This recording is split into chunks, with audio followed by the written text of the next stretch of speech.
Hey everyone, and welcome back to our electronics tutorial series. My name is Aaron from AX Electronic, and today we are going to look at one of the main uses of BJTs. So we've been taking a look at BJTs as switches and trying to make some logic circuits out of them, but I've been saying that BJTs really aren't the best switches. If you need a good switch, you should use a MOSFET. But where BJTs really shine is in amplifiers. So I'm going to go ahead and get out of your way, and we'll start talking about these BJTs as amplifiers. So, in case you don't know by now, this is an NPN BJT. We've got the collector, base, and emitter. And whenever current flows from the base to the emitter, a larger current flows from collector to emitter. Now, we can use this little bit of current gain that we'll get in order to actually make an amplifier. And we're going to talk about how we can bias these amplifiers as well as how we can analyze their AC properties. So let's go ahead and jump into some vocabulary just as a quick review.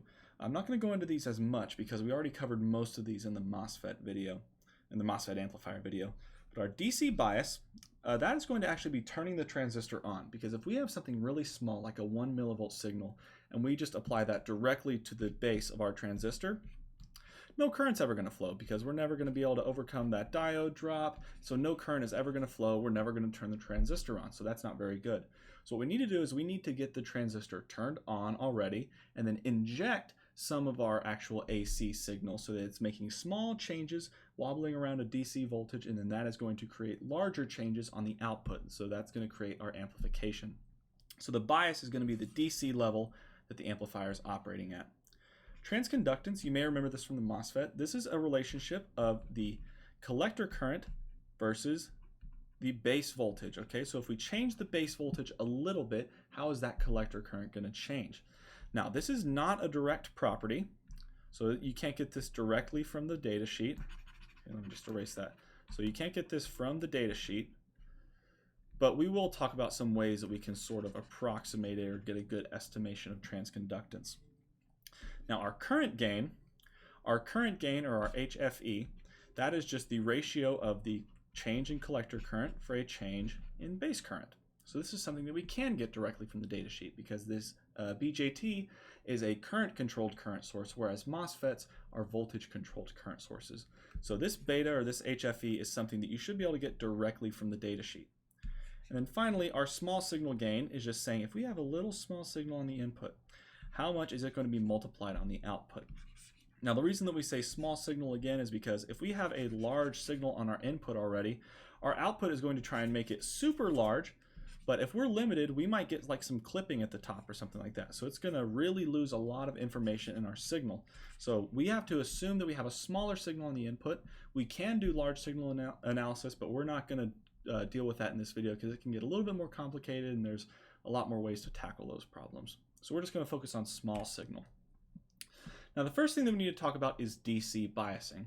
So before with MOSFETs, we would have no current into our MOSFET gate because it's like an open circuit. But now we do. So now we have this current. It's going to make our problem a little bit more complicated. But thankfully, this BJT has a constraint. So here we have our collector and our emitter resistors, and then I'll call this one RB2 and RB1. So what we know is that if we know what our emitter voltage is, we know that our base voltage here, our base voltage has to be equal to our emitter voltage plus about 0.7 volts because of that diode drop that we have there. So there's a diode from our base to emitter, and that means that they're going to have a voltage difference of about 0.7 volts. So what we can do is that we can use this to find whatever it is that we are trying to bias. So if we go ahead and start looking at maybe a practical problem, so let's say that we want to actually bias this thing to where we are going to have, let me scroll down and check my notes. So let's say that we want to have an IB, so we want to have an IB that is just some specific value, okay? Well, we can't really set this directly, but what we can do is that we know, for example, we want to have 1 volts on our output, so we want this to be 1.7 volts.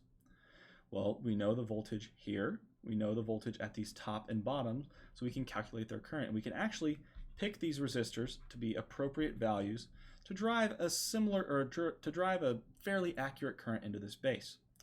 So what we'll do is that we're going to assume that the current through this top resistor is equal to 10 times that base current.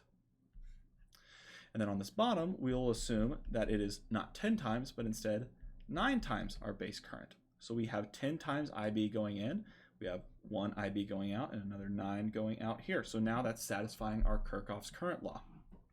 And since we know our voltages and now we know the currents that we want, we can actually design for this. So we can pick RB1 to be, in this case, it would be VDD minus that 1.7 volts over that current, 10 times IB.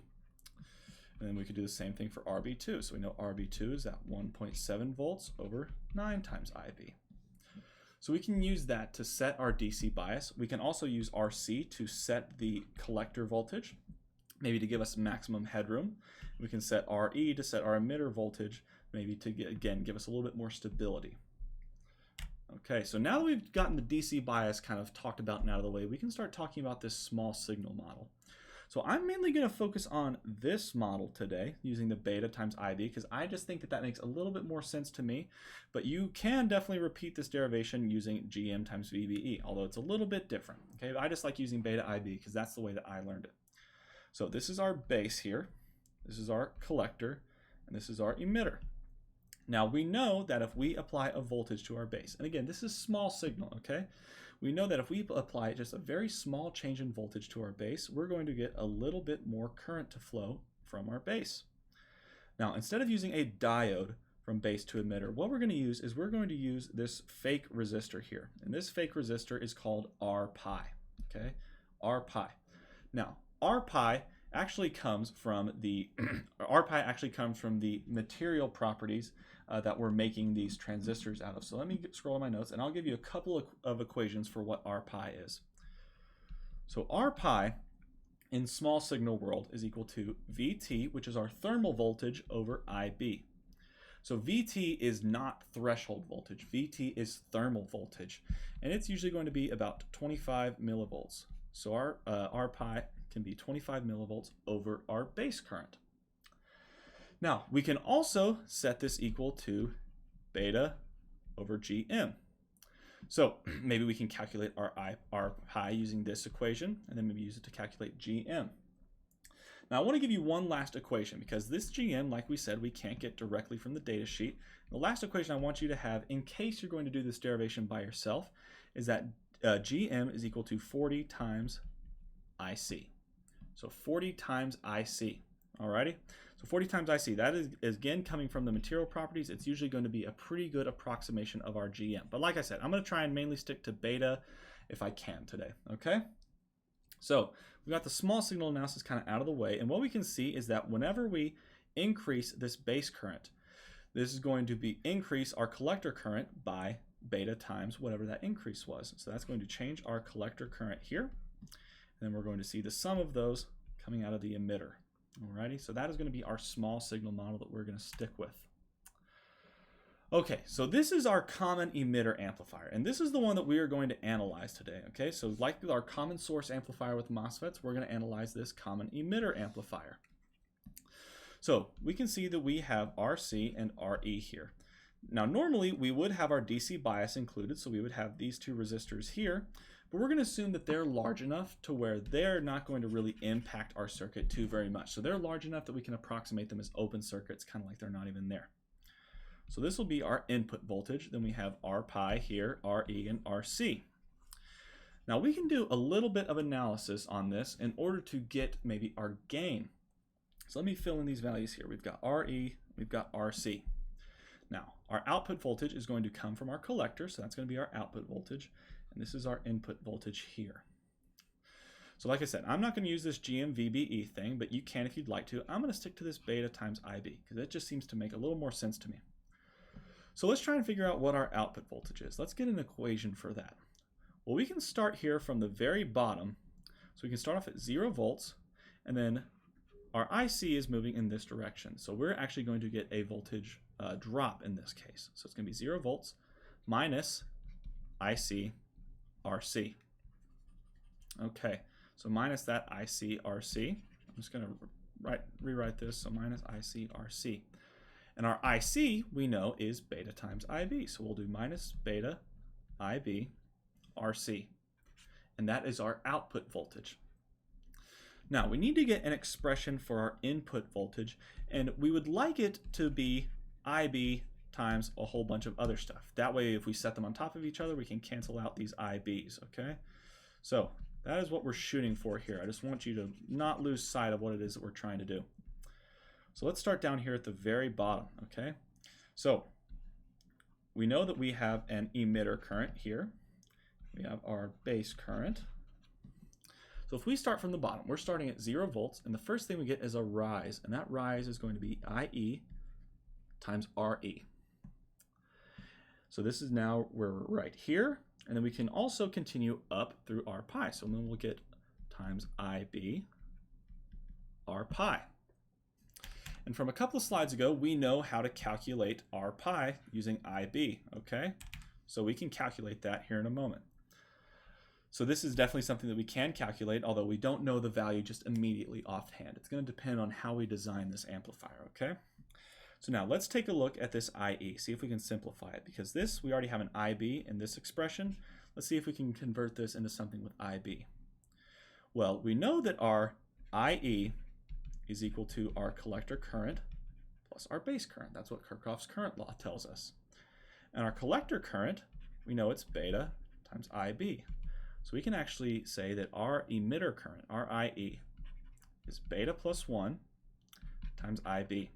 So we have our IB plus a beta times IB. So now our Vn is going to be equal to beta plus 1 IB RE plus IB R pi. So now we can factor out that IB. So our Vn is equal to IB times beta plus 1 RE plus R pi. Oh, that's a bracket there. And we can actually use this to figure out our gain. So I'll come over here and I'll say that our AV is equal to our V out over Vn. I'm going to skip a step. I'm going to go ahead and cancel out that IB. So on top we'll have minus beta RC over beta plus 1 RE plus R pi. Okay. Now, what we're going to take a look at here is that we're going to use this formula in order to calculate our gain in these future problems. Now, one thing that I want to point out is that if you, for example, don't have any RE at all, so if you don't have any RE at all, so let's just say I'll switch colors to make it clear since we're getting a little bit tight on space. So I'll say if RE is equal to 0, then our gain is now going to be equal to minus beta RC over R pi. And if we go back a couple of slides, we can see that if we kind of refactor this, so we know that R pi is equal to beta over, or beta times GM. We can factor this around to say GM is equal to beta over R pi. Let me make sure that's a little bit clearer. R pi. So beta over R pi. And we mentioned somewhere here, okay, maybe we did not mention it then. So one thing to remember, really important equation to remember, is a good approximation for GM. So a good approximation for GM is just 40 times IC. And that actually comes from the material properties of these BJTs. So this is something good to remember. So instead, if we have beta over R pi, which we have a beta and an R pi, we can change this to be minus GM RC. So now instead of having to look at beta and calculate R pi, all we have to do is we just have to say GM is equal to 40 IC, and that'll give us a good approximation, okay? But if you're going to do it with an emitter resistor, which I recommend because it does provide some more stability, then you're going to need to end up using this case. Okay? You're going to need to use this full case, okay? So let's move on to an actual practical design. And let me move my notes down now. I can make sure that we're doing everything correctly in the same way. That way when I show you some simulations at the end, everything can match up. All right, so for our practical design, the first thing that we need to kind of figure out is we need to know what our supply voltage is. So let's just say our supply voltage is 10 volts, make things easy. Our supply voltage is 10 volts. And let's say we want to design an amplifier to have a gain of 10 volts per volt. Okay, so we want to have a gain of 10 volts per volt.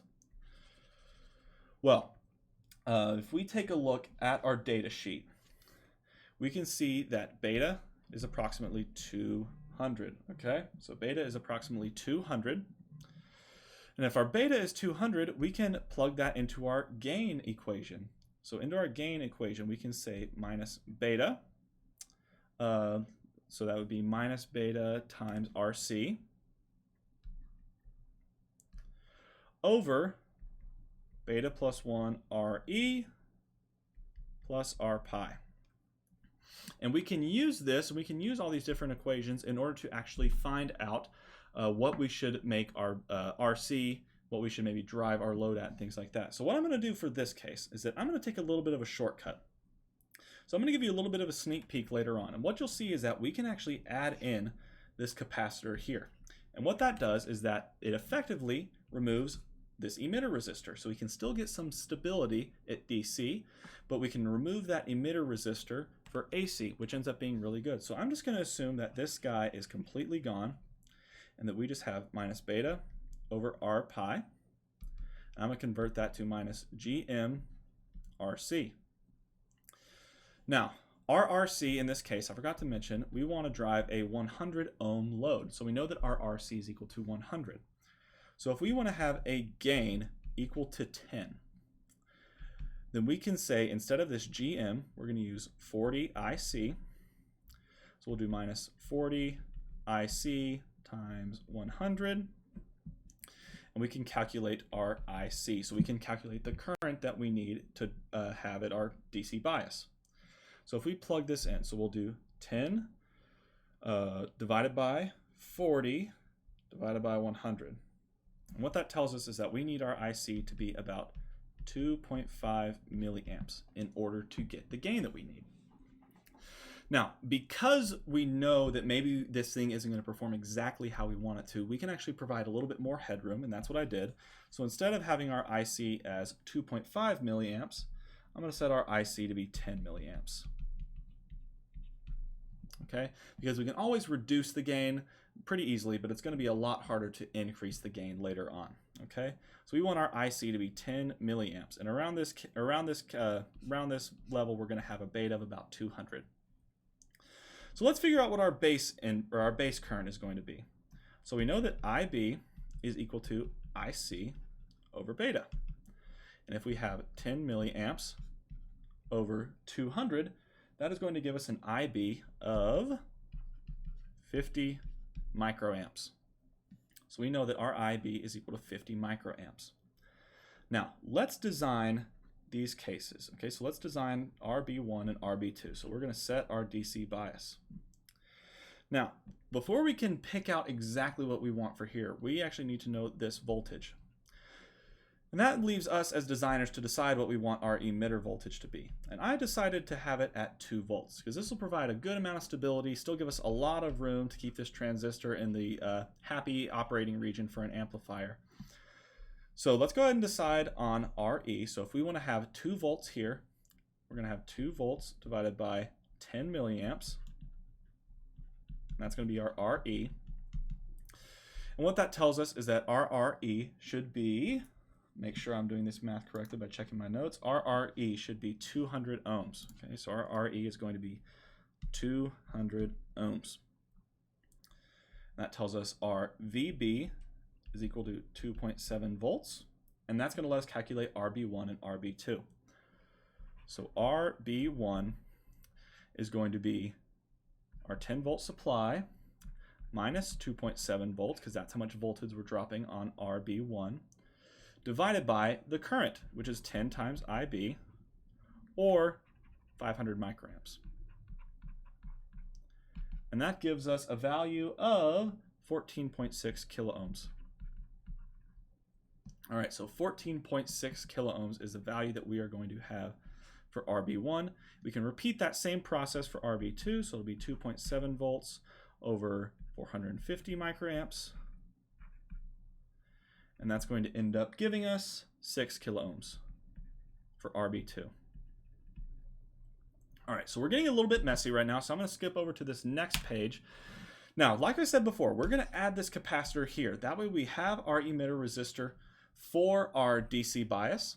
But for AC world, we're actually shorting to ground, okay? So if this is a little bit confusing, I'm not going in as much detail right now. Go check out our MOSFET amplifier video where I explain it in a little bit more detail.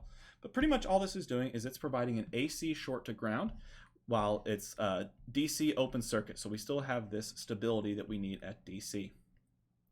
And I'll fill in some of these values that we have. So we have 14.6 kiloohms, 6 kiloohms. This one down here, we'll just make this one 10 microfarads for now, and this one down here is 200 ohms. So now we have got, let's see, we need to figure out what our collector resistance should be.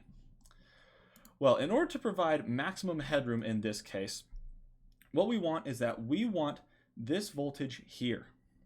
We want this voltage here to be about 7 volts, okay? So what that's going to do is that's going to give us the maximum amount of headroom where our transistor is still happy, and it's also going to let us go up enough to where we are not going to reach that supply and start clipping things. So that means we need to drop 3 volts across this RC. So RC is going to be 3 volts divided by that current, which is 10 milliamps. That's going to be 300 ohms. So just to note right now, whenever we were deciding on this RE, our emitter resistance, we use that same 10 milliamps because 10 milliamps is pretty much almost the same as 10.00 or 10.05 milliamps, just kind of close enough. It's a good approximation. Alrighty, so now we know that our RC is 300 ohms. And now we can actually start calculating what maybe the gain is going to be. So let's try calculating the gain a couple of ways. I'm going to use the green color first. So let's use that first equation that we had, the minus beta over RC. Okay, so we have minus beta RC over R pi. So we know that beta is equal to 200. Our RC is equal to, oh, no, never mind, excuse me. This is not something that we're designing for. I forgot about that. So this is actually our 100 ohm load that we're driving. Excuse me, I forgot about that. So our RC is going to be 100 ohms. And yeah, so our RC is going to be 100 ohms, and we can actually plug this into our equation. For the time being, though, let's just keep this at 300 because this is going to assume that maybe we are driving a load later on down here that maybe is 100 ohms. But for now, we're just going to keep it at 300, so we're not too concerned about our load resistance. So if we throw this into our equation, we're going to get minus beta, which is 200, times RC, which is 300 in this case, over R pi. Now to calculate R pi, what we're going to do is that we are going to use, where are my R pi equations? We're going to use this equation here, this 25 millivolts over IB, because we know both of those right now. So our R pi is going to be 25 millivolts over 50 microamps. And if we plug that into our calculator, what we're going to end up getting is that this is going to end up being a whole lot of zeros. Is that we're going to end up getting about 500 ohms. Okay, so our R pi is going to be about 500 ohms. And if we plug this into our equation, we will end up 200 times 300 divided by 500. We're going to end up getting a gain of about 120 theoretically. Okay, so that is going to end up being our maximum gain. Okay, so this is going to end up being our maximum gain. I'm not too sure if this is actually going to be the case because it seems a little bit high, but we're going to check it with our other equation too. So let's try our other equation. So if we do AV is equal to minus GM RC. Our GM is going to be 40 times IC. 40 times IC is going to be 40 times 10 milliamps. That's going to be 0.4. Make sure I'm doing everything correctly here. Yes. I see. So 0.4 times this RC, which is 300. That's still going to give us 120. So this is going to be our open circuit gain if we don't have anything further downstream that we're trying to drive. Now the issue that we're going to have later on is that whenever we plug in an actual load here, like a 100 ohm load for example, What's going to happen is that now our RC is going to be in parallel with that RL. Okay, so instead of having 300, it's going to be closer to 100. Okay, and that's going to impact our gain quite a bit. So what I'll say is that for RC, parallel with RL, if RL is 100 ohms, that's going to give us 75. Now, if we plug that into our equation, both of them, if we do minus 200 times 75 over 500, 200 times 75 over 500, we're going to end up getting 30. And I am willing to bet that if we plug this in here,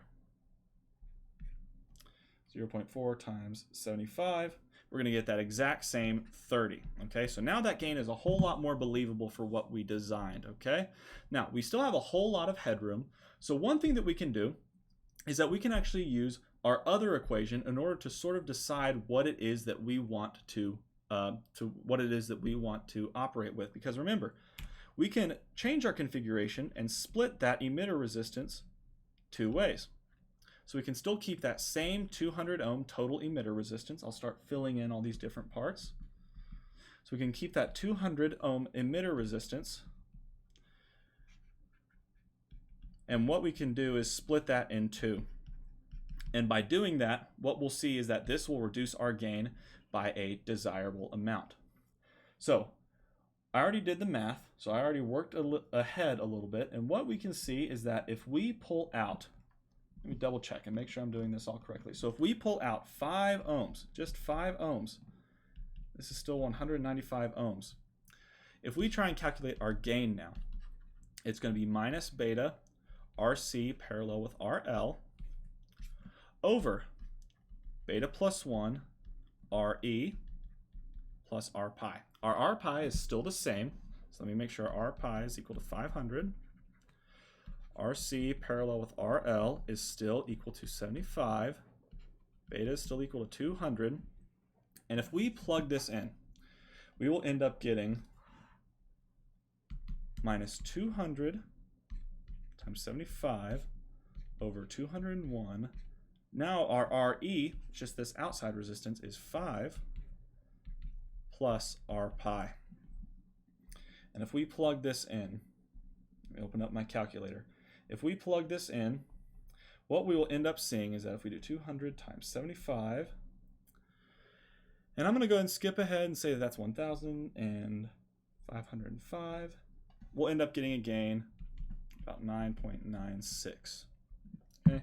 And that is very much believable. So that is exactly what we wanted. We were trying to design for a gain of 10, and we ended up getting a gain of about 9.96. So that's pretty close to what it is that we designed. The last thing we're going to add is that we're just going to add these two output capacitors, still 10 microfarads each. And again, this is just to sort of keep our DC levels separate, because we have a DC operating point here at this node that may not be the same on this node. Same thing, we have a DC operating point here that we may want to get rid of whenever we go further downstream. So using those capacitors just blocks that DC, but lets our AC pass through. Alrighty, so I'm going to bring over an LT Spice screen so that we can take a look at an actual design here. So here I have changed this actual design and brought it into LT Spice. Now, what I did here is that I used an RS parameter here. Okay, so I changed this to be RS. I guess I should have used RE, but it's going to stay RS for now. And what this is doing is that this is going to let me change in one spot this resistance. So for example, if RS is 0, this is a 0 ohm resistor, which is just a short circuit. And this will be 200 minus 0, or 200. So I only have to change this RS in one spot. So the way you do that is you use dot param, RS equals whatever. Now I have our 100 ohm load, 300 ohm collector resistor, our base resistors, all of our capacitors everywhere like that. And let's start off with RS equals 0. Okay, so now we have RS is equal to 0, and let's run it. We can't have RS equals 0. Okay, so let's do something very small like 0.001. That way it can at least converge. All right, so that is simulated very quickly. Here we have our input. It's a 1 millivolt peak at 100 kilohertz. This is our base. It's at about 2.7 volts, just like we had predicted. Our emitter is at about 2 volts, just like we designed for. This output is at about 7 volts, like we designed for. Now let's check our actual output voltage. So now our output voltage is swinging all the way up and down to about plus and minus 25 millivolts. Okay, so now our gain is about 25. Now we predicted before that our gain was going to be about 30. And that was an ideal prediction because there's a lot of non-idealities in these circuits that you have to be aware of. That's why we're simulating them instead of just doing all this work on paper. The work on paper is a good place to start, get a good conceptual understanding, but simulating it is very important to understand because now you can see we're not quite getting the gain we anticipated. So let's try plugging in that value of 5 that we thought was going to give us a gain of about 10, and let's see what it's going to give us. So we can see that it did get fairly close to 10, although not quite, okay? So we're looking at about like 9.5 here, so it's a little bit lower than what we had originally anticipated. So maybe we need to drop this down a little bit more, increase our gain just slightly more. So if I change this to 4, now we're getting just right above that 10 mark. So I can actually use this to tune my gain however it is that I want to. And if maybe I needed a little bit more gain, something I could do is I could run this a little bit hotter. So instead of maybe using 10 milliamps through the collector, I could use 100 milliamps. Now that's not always a 100% fix, but it's a good kind of brute force way of getting a little bit more gain if you do need it. So what I encourage you to do is I encourage you to recreate this simulation on your own. See if you can get those same results. I'll leave this up so you guys are able to see it, but I encourage you to try and get these same results and then play around with all these different components. Try and do a design yourself from start to finish, because that's going to really test your ability to design these transistor amplifiers. And like I said, these BJT amplifiers, even though they are a little bit more complex to analyze, they do provide a whole lot more gain compared to something like a MOSFET. So they are super important to understand if you think you're ever going to have to amplify an analog signal. So if you guys have any questions, please feel free to leave them for me in the comments below. If you like this content, please give me a thumbs up and subscribe to see more. It does keep me very highly motivated to see new likes and new subscribers. Other than that, thank you guys for watching, and I will see you next time.